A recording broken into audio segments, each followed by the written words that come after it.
असम में कल्पना सोरेन की एंट्री से विरोधियों का बौखलाना स्वाभाविक है, क्योंकि उनका जादू सिर चढ़कर बोल रहा है। लोग उन्हें देखने और उन्हें सुनने बस चले तो आ रहे हैं। उन्होंने शुक्रवार को भी धुआंधार कई सभाएं की। तीनखोंग विधानसभा के लकवा बारी पहुंची। महीनों से असम में पसीने बहा रहे राजमहल से जमे विधायक एमटी राजा भी उनके साथ रहे। वहीं राज्यसभा सांसद महुआ माझी भी कदम से कदम मिलाती हुई नजर आई। इस विधानसभा से जेएमएम के महावीर बास के चुनावी मैदान में है। यहाँ झारखंड की शेरनी गर्जी ही यानी कि कल्पना सोरेन सोनारी विधानसभा से झामुमो में प्रत्याशी बलदेव तेली के पक्ष में भी हुई जनसभा को संबोधित किया। उमड़ते लोग मजमे की आश्वस्ति को पढ़िए तो यह साफ नजर आएगा कि बदलाव के लिए जनता आकुल है, व्याकुल है। अधिकार, सम्मान, शिक्षा और रोजगार की जरूरत उसे भी है।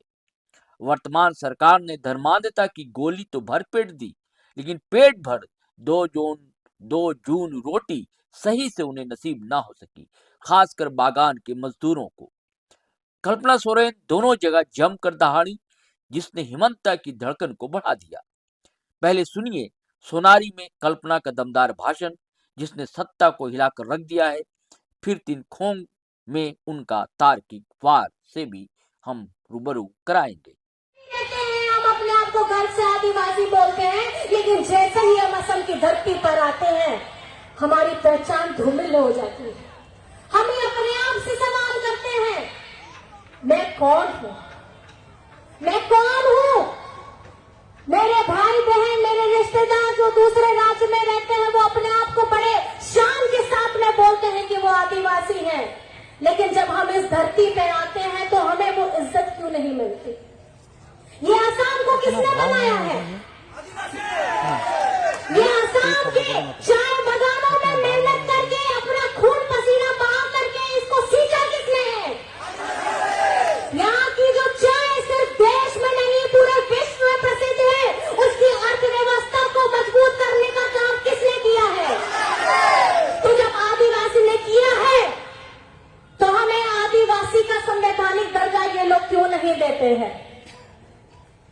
जब ये चुनाव का वक्त आता है तो आपके घर में आते हैं, आपके साथ बैठते हैं, चाय पीते हैं, हाथ जोड़ते हैं, वादे करते हैं, लेकिन चुनाव के बाद जब हम अपना ताकत उन्हें दे देते हैं तो वो अपने रास्ते हो जाते हैं। 5 साल के लिए भूल जाते हैं कि जिन आदिवासियों ने अपना खून पसीना बहा करके, अपना हड्डी गला करके यहाँ की धरती को सींचा है, यहाँ की अर्थव्यवस्था को बढ़ाया है, उनकी पहचान, उनका हक कहा गया।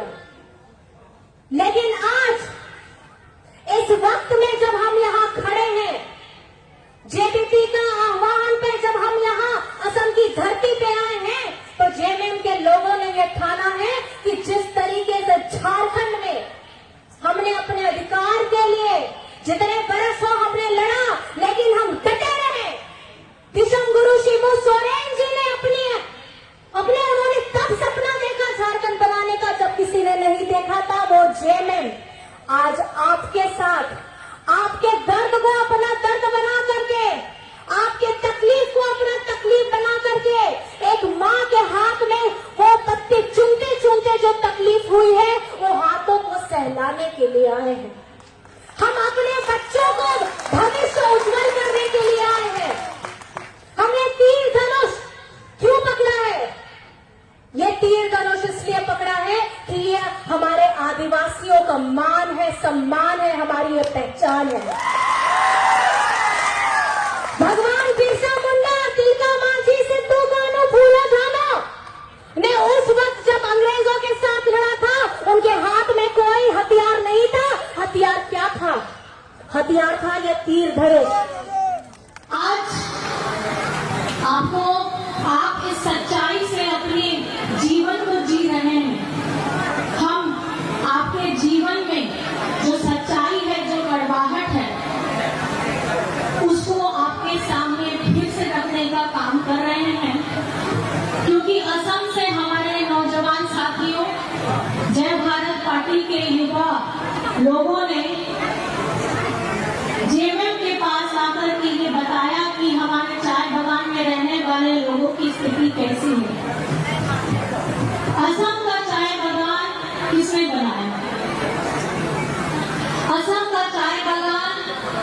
को हरा भरा करने का काम किसने किया है? यहाँ पे वर्षों से जो खेती करके हमारे पीढ़ियों ने, हमारे पूर्वजों ने जो इसको सींचा है अपने पसीने से, अपने खून से, अपने हड्डियों को गला करके, वो काम किसने किया है? यहाँ की अर्थव्यवस्था जो चाय से बनती है उसको आगे बढ़ाने का काम, मजबूत कराने का काम किसने किया है? वो हमारे इस असम राज्य के आदिवासी, हमारे यहाँ टी गार्डन के मजदूरों ने मिलकर के किया है। किया है कि नहीं किया है?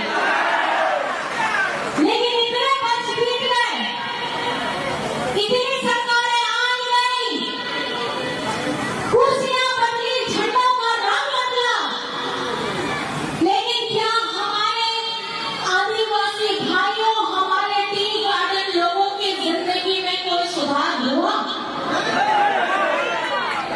क्या आपकी जो आपको मजदूरी मिलती है प्रतिदिन, उसमें कोई सुधार हुआ?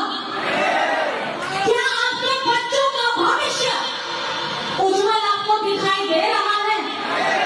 क्या आपके घर में मजबूत छत है? आपके घर में पीने का साफ पानी है? आपके घर में एक मजबूत खाट है जिसमें आप मेहनत करके जब आते हैं तो वहां पे आराम से आप सो सके?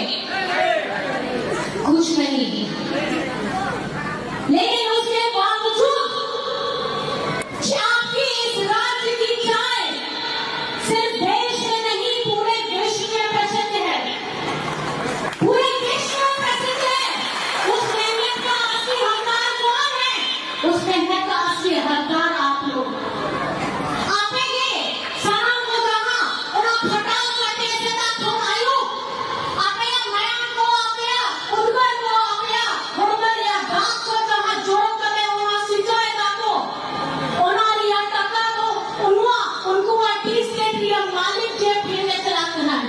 प्रतिदिन या जहाँ टका में ना पहले को तीनों में ना आपेंगे लाइफ पे प्रतिदिन या टका यहाँ पर मैं प्रतिदिन यहाँ पे कितना पैसा, कितना मजदूरी मिलता है?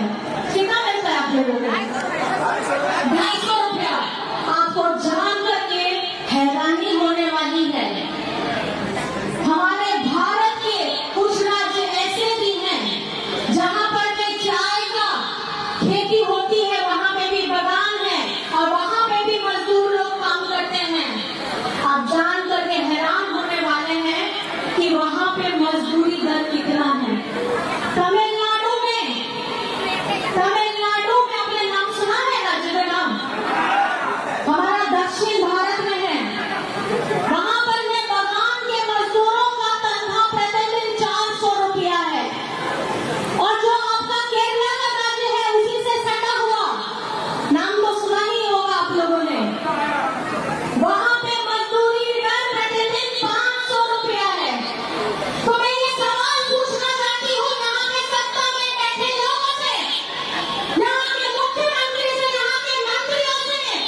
दिया है?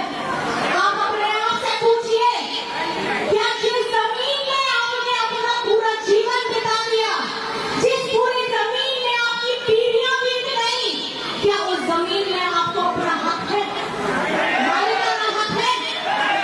तो ये देने की जिम्मेदारी किसकी होनी चाहिए? सत्ता में बैठे लोगों की ये जिम्मेदारी होनी चाहिए। आप आका हैं यहाँ के, हम यहाँ की जनता है, हम दूसरे राज्य से इसलिए आए हैं आपके दर्द, आपकी हक की पुकार और यहाँ की अर्थव्यवस्था में अपनी आवाज को बुलंद करने के लिए आए हैं। आपके हेमंत दादा, आपके प्यार से, आपके दर्द, आपकी तकलीफ को अपना मानते हुए आए हैं, क्योंकि आदिवासी का दर्द एक आदिवासी ही समझ सकता है। दिशा गुरु शिबू सोरेन जी, जब मैं यहाँ आई, इनकी अनेकों मैंने कहानियां यहाँ सुनी। उस वक्त में जब आदिवासियों को कीड़ों की तरह व्यवहार किया जाता था, पैरों से रोका जाता था, उस वक्त में गुरुजी ने आकर के यहाँ के लोगों को बचाने का काम किया। आज की लड़ाई, ये जो आपने हाथ में तीर धनुष देखा था, ये सिर्फ एक चिन्ह नहीं है, इसमें हमारे आदिवासियों का इतिहास है, इसमें हमारे आदिवासियों की परंपरा है, हमारा मान है, हमारा सम्मान है। अगर ये चुनाव चिन्ह आपके चुनाव चिन्ह के तौर पे नहीं, आपके शरीर में बहते हुए हर एक रक्त का वो प्रमाण है। और ये चुनाव चिन्ह इस बार असम में आप लोगों के द्वारा, मेरे भाई बहनों, आप लोगों के द्वारा, मेरे बड़े बुजुर्ग, आप लोगों से मैं ये दरखास्त करना चाहती हूँ, आपसे मैं आग्रह करना चाहती हूँ। अभी मीठी बातें, लॉलीपॉप दिखाने बहुत सारे लोग आएंगे, बहुत सारे आपके पास में झूठे वादे करेंगे, लेकिन सच क्या है? उनके झूठे वादे, उनके खोखले इरादे, जो जब वो सत्ता में बैठे हैं तो 10 साल हो गए ना, हो गए।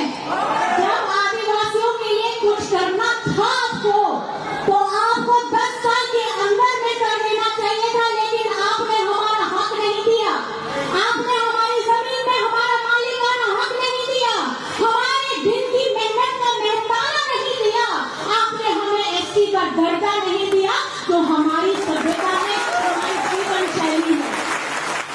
हम यहाँ पर ये बरसों बरस से अपने आप को आदिवासी बोलते, समझते, पहनना, ओढ़ना, खाना, सारे त्योहार मनाते हैं, जीते हैं, मरते हैं, सारी पद्धति हम करते हैं, हम महसूस कर रहे हैं कि हम आदिवासी हैं, लेकिन हमें संवैधानिक दर्जा देने की इन लोगों की हिम्मत क्यों नहीं होती? हाल ही में एक बीजेपी के नेता का बयान इतना भयावह था, उनके शब्दों में इतना जहर था कि तीर धनुष देखने से इनको चिढ़ मचती है, इनको घिन लगता है कि ये तीर धनुष वाले लोग यहाँ असम में क्या कर रहे हैं। लेकिन ये तीर धनुष, मैं बता देना चाहती हूँ, ये तीर धनुष पहले से ही, सदियों से ही हमारे शरीर में रहा हुआ है। भगवान बिरसा मुंडा, सिंगा मांझी, सिद्धू कानू, फूलो झानो, हमारे पूर्वज लोग, उनके हथियार क्या हुआ करते थे? चेता है, अब वो हपड़ा में तीर है, अंग्रेज से लड़ाई करता है, उनको तीर का चेक करने लेना है, आसान करने लेना है, तो अपने लड़ाई पे आसान को कोई अपना जोर में नहीं थे, आसान को कोया, आसान को कोया। जब अबुआ कर गया, सेदाई थम गया, अबुआ कर गया, तो गीतो बोलो अबुआ जिम्मेदारी कर गया कि नोआ चुनाव रे जहाँ हुई कर गया 9 तारीख हिलो, अपने कर्तव्य में ना 9 तारीख हिलो 3 नंबर में, नंबर तो 3 नंबर करना, कौन सा नंबर है यहाँ पे आपके मानवीय रास्ते का, कौन सा नंबर है? कितना नंबर? जरा हाथ उठा के दिखाइए आप लोग, कितना नंबर? कौन सा नंबर है? जोर से दोनों हाथ उठा के दिखाइए,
से ही आपके जीवन का हिस्सा रहा है।